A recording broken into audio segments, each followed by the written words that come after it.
Hai, welcome back to Nisa Channel. Assalamualaikum warahmatullahi wabarakatuh.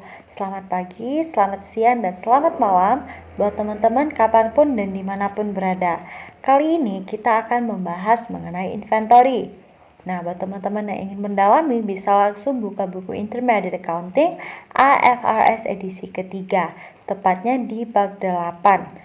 Nah, di video ini kita ada membahas 4 soal dari brief exercise 8.2, 8.4, 5, dan exercise 8.10. Langsung aja nih kita bahas di soal yang pertama. Di sini dikatakan bahwa Matlock use a perpetual inventory system. Jadi dalam pencatatan persediaan barang dagangan, perusahaan ini menggunakan sistem perpetual. Jadi seperti yang kita ketahui ada dua sistem pencatatan persediaan. Yang pertama periodik, yang kedua perpetual. Apa bedanya periodik dan perpetual? Jika perusahaan menggunakan sistem periodik, maka perusahaan akan menilai persediaannya di akhir periode, jumlah persediaan di akhir periode, dengan mengecek langsung di gudang. Sedangkan jika perusahaan menggunakan sistem perpetual, maka perusahaan menggunakan kartu persediaan dan jumlah persediaan barang dagangan di perusahaan tersebut dapat diketahui pada tanggal berapapun, karena pada saat pembelian perusahaan catat, pada saat penjualan berapa jumlah persediaan yang keluar juga perusahaan catat. Jadi perusahaan bisa tahu berapa jumlah persediaannya yang tersisa di tanggal berapapun, berbeda dengan periodik. Kalau periodik itu di akhir periode dengan mengecek langsung di gudang. Oke, kita lanjutkan soalnya. Its beginning inventory consists of 50 units that cost 34 each. Jadi pada awal periode itu ada 50 unit persediaan barang dagangan dengan harga per unitnya 34.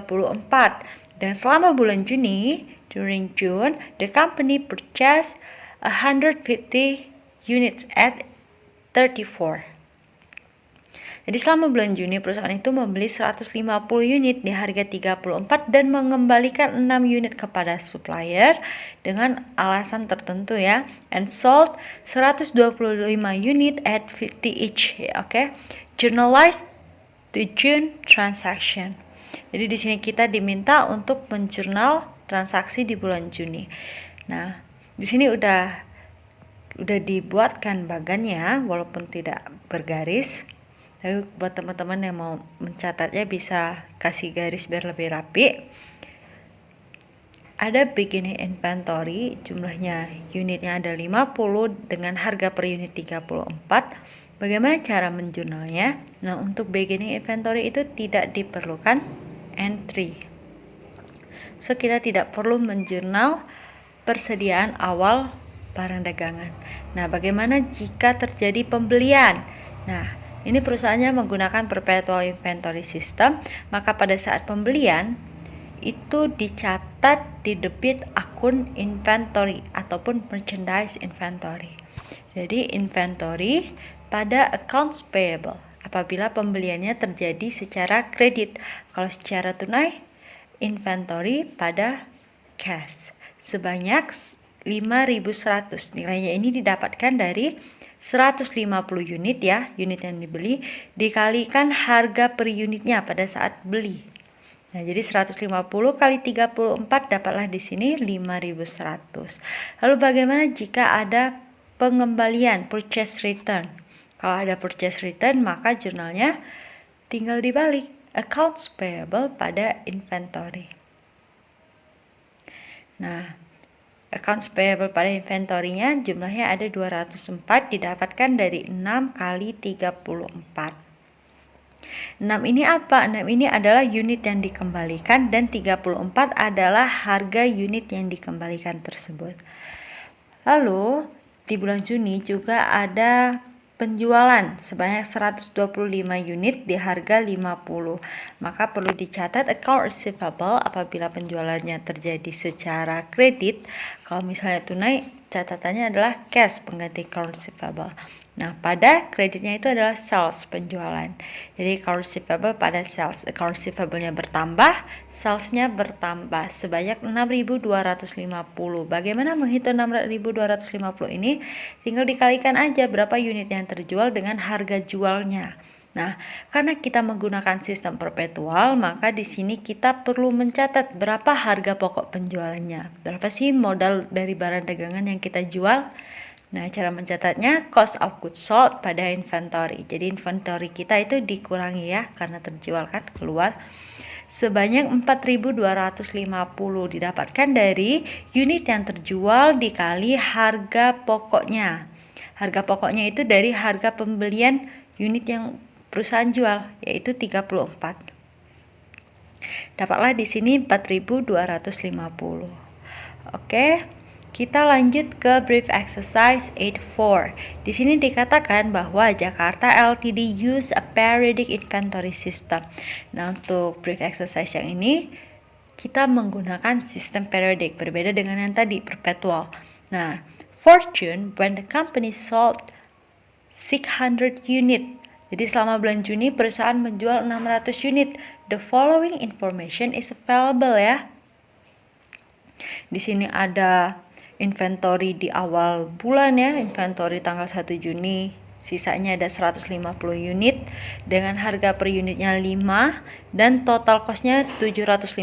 Total cost ini didapatkan dari unit dikali unit cost. Begitu juga ada pembelian di tanggal 15 dan 23. Nah, jadi baik itu dari persediaan awal dan pembelian-pembelian di periode tersebut itu dijumlahkan dari unit dan total costnya.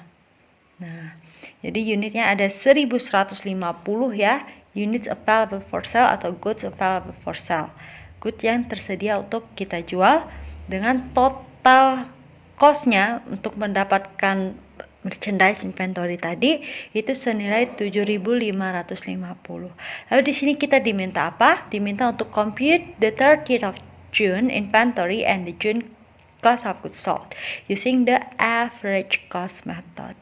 Nah, bagaimana kita dapat menilai, dapat mengetahui harga per unit dengan average cost method? Caranya gampang banget, cukup total cost dibagi jumlah unitnya ini. Oke, nah di sini dapatkanlah harga per unitnya itu 6,57. Nah, lalu bagaimana kita menghitung the 30th June inventory? Nah, di sini kan kita mengetahui nih jumlah unit yang tersedia untuk dijual 1150 kan, dan unit yang terjual itu 600 unit. Nah, jadi unit yang tersisa adalah 1150 dikurang 600 unit.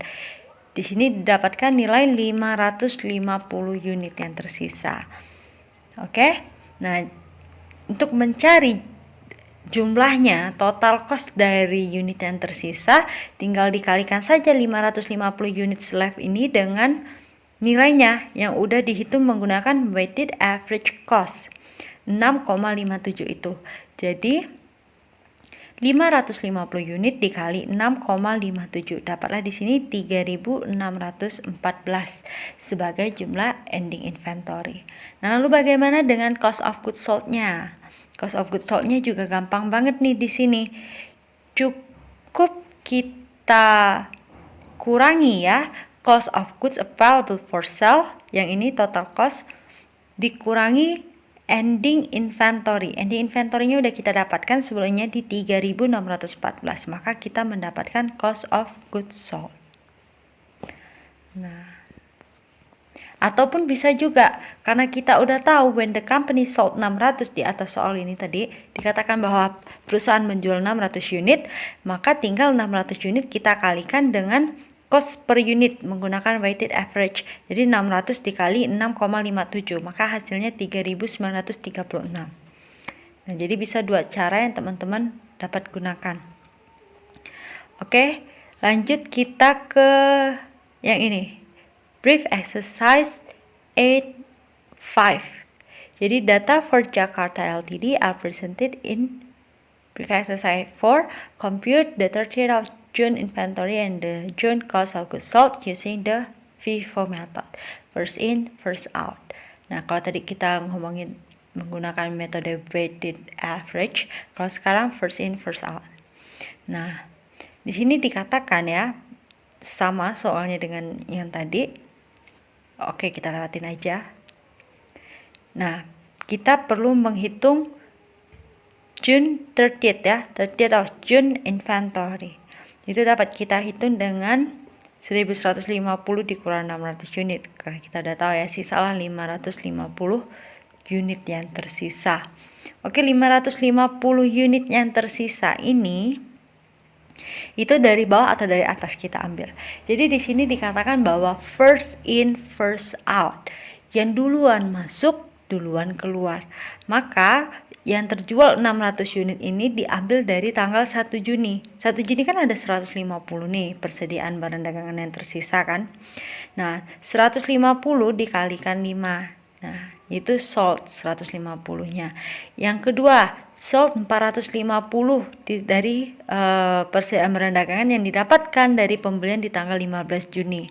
Jadi 450 dikali 6. Nah, ini juga udah terjual. Maka yang tersisa adalah di tanggal 15 Juni sebanyak 600 dikurang 450 yang terjual tadi, sisa 150 unit. Dengan Juni tanggal 23 400 unit. Oke. Jadi bagaimana cara menghitung 30th June inventory-nya, ending inventory? Tinggal 400 unit yang tanggal 23 Juni ini kalikan 8, 3.200, lalu 150 unit kalikan 6. Tinggal kita totalin aja. Oke, selanjutnya untuk cost of goods sold-nya itu bisa kita dapatkan dari 150 kali 5, 750 ya, ditambah 450 kali 6, yang merah ini tadi 450 kali 6 dapat 3.600. Atau bisa juga kita dapatkan dengan cost of goods sold, goods available for sale yang 7.550 ini dikurang ending inventory yang 4.100, maka didapatkan cost of goods sold-nya 3.450. Jadi ada dua cara. Oke, dua-duanya bisa digunain. Kita lanjut. Di sini di exercise 810 ya. Kita baca dulu soalnya. Ini menggunakan FIFO and average cost inventory. Jadi Esplanade was formed on 1st December. Ya, 2018. The following information is available from Esplanade inventory record for product BAP. Jadi nama produknya BAP. A physical inventory. Jadi secara fisik ya, perusahaan mengecek di tanggal 31 Maret 2015 menunjukkan ada sisa 1.500 unit. Oke, instructionnya assuming Esplanade use a periodic system. Nah, dia mengecek langsung kan tadi. Prepare schedules to compute the ending inventory pada tanggal 31 Maret 2019 under each of the following inventory method. Jadi kita diminta memprepare ya schedule untuk menghitung ending inventory, persediaan barang dagangan akhir di akhir periode. Dengan beberapa metode nih, ada yang pertama specific identification, yang kedua FIFO, yang ketiga weighted average. Oke, kita lihat dulu untuk yang specific identification. Jadi 400 unit from the beginning inventory are on hand.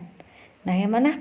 400 unit from beginning inventory, berarti yang 600 kali 8 itu masih ada di tangan kita, dan 1.100 unit from the January 5th ya, tanggal 5 Januari. Nah, jadi ada 1.100 unit di tanggal 5 Januari are on hand. Nah, jadi yang tersisa di gudang itu kalau kita ilustrasikan sisa barang-barang yang kita beli di tanggal 5 dan sisa barang-barang yang tersisa di tanggal 1 Januari. Nah, ini tinggal dibuat bagannya. Beginning inventory-nya itu ada 400 ya. Maksudnya di sini barang yang tersisa di gudang itu ada barang yang dari persediaan lama gitu loh. Persediaan awal di periode tersebut masih tersisa, masih belum laku-laku. Nah, karena dia berdasarkan specific identification. Jadi dia identifikasi satu-satu barangnya. Oh, ini barang pembelian tanggal 25, ini barang pembelian tanggal 16, ini barang sisa yang lama gitu. Jadi nggak kayak FIFO dan LIFO. Kalau FIFO dan LIFO begitu beli nggak perlu dilihat nih, ini mau barang sisa yang baru datang kek atau yang terakhir datang. Oke, jadi di sini setelah dicek, diidentifikasi secara spesifik, barang yang tersisa itu berasal dari beginning inventory sebanyak 400 unit di harga 8. Jadi 400 kali 8, dapatlah di sini 3.200. Dan juga pada tanggal Januari ya, barang di tanggal 5 Januari itu ada tersisa, ada tidak laku 1.100 unit di harga 9. Nah, tinggal dikalikan lalu ditotalkan. Totalnya sisanya 1.500 unit on hand dengan total cost 13.100. Oke, selanjutnya di sini yang first in first out. Karena dia menggunakan sistem fisik ya, periodik, maka first in first out. Yang pertama masuk, pertama keluar. Berarti Januari 1 itu udah habis. Nah, atau bisa juga kita lihat yang tersisa itu dari yang bawah nih. Dari tanggal 26 Maret. Kan ini dikatakan tersisa 1.500 unit. Maka kita ambil dulu 26 Maret 600 unit kan. 600 kita kalikan harga per unitnya 12 dapat 7.200. Lalu masih kurang nih 600, masih belum sampai 1.500. Kita ambil lagi di persediaan yang kita beli di tanggal 16 Februari sebanyak 800 unit. Nah, 800 unit dikalikan unit costnya dapat 8.800. 600 tambah 800 masih 1.400. Sedangkan saat dicek di gudang yang tersisa itu 1.500. Maka 100-nya kita cari di periode yang lebih atas lagi, yaitu di tanggal 25 Januari 2019 itu kita ambil 100 unit dikalikan 10. Nah, dari jumlah unit dikali unit cost dapatlah total cost. Semua total cost itu kita jumlahkan dapatlah 17.000. Oke, lanjut ke weighted average. Nah, weighted average sama kayak sebelumnya, tinggal kita jumlahkan aja nih total cost ya. Total costnya kita jumlahkan, unitnya kita jumlahkan, yang beginning inventory dengan pembeliannya di periode tersebut. Kita jumlahkan semua, lalu total cost dibagi dengan unit. Nah, dapatlah 9,93. Setelah itu tinggal kita kalikan dengan jumlah unit yang tersisa 1.500. Maka unit cost berdasarkan weighted average cost yang 9,93 setelah dikalikan 1.500 itu didapatkan $14.895 sebagai persediaan akhir inventory. Oke, jadi sekian yang dapat kita bahas. Kalau misalnya ada pertanyaan boleh lewat WhatsApp, boleh di kolom komen. Kalau misalnya juga tidak jelas karena mungkin ini cukup terburu-buru, bisa ditanya. Terima kasih untuk yang udah membahas ini bersama-sama, walaupun hanya satu tuh ya, sudah lupakan. Thank you.